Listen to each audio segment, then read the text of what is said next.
So recently you may have seen some reports online about a new study being conducted by researchers at the University of Alberta that's been published in JCI Insight just this month. So this study has identified a protein in the brain of people with multiple sclerosis that may be important for disease. So this is just going to be a very short video to outline the results that they found in that paper. As always, if you have more questions or want more information, all you have to do is comment below this post and I'll be happy to answer them. So in the first part of this study, what the researchers have done is that they've taken post-mortem brain tissue from healthy individuals and people with MS. By doing this, they've found that in people with MS, in acute and chronic lesions, they have high levels of this protein, known as Calnexin. So this gave them an indication that maybe Calnexin was important in the disease progression in multiple sclerosis. To further investigate that, they looked at an animal model of multiple sclerosis known as EAE, or experimental autoimmune encephalomyelitis.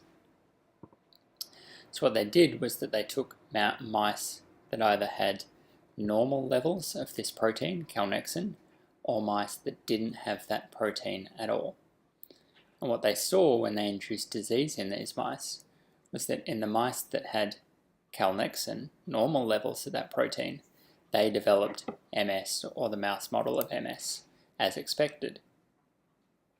However, in mice that didn't have this protein present, so they didn't have any Calnexin, these mice didn't exhibit any symptoms of the disease at all. It seemed that they were resistant to getting MS. So this gave them further evidence that this protein may be important in helping play a role in the development of the disease.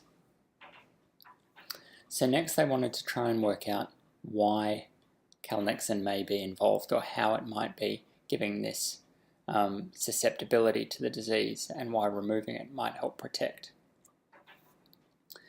And what they found by doing experiments using cells in the lab was that it indicated that Calnexin, that protein, may be responsible for opening the door for T cells to enter the central nervous system. So you may have heard before the concept of the blood-brain barrier, which is meant to keep the immune system out. That's one of its functions.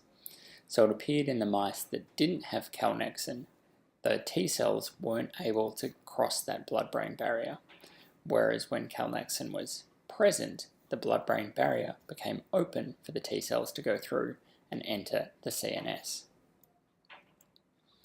So why is this important? Well, there's still a lot of work to be done. Obviously, all we've seen so far in this paper is, while they've looked at post-mortem brain tissue to see that the protein levels are increased in people with MS, they've then gone on and done studies using mice and using cells inside a lab.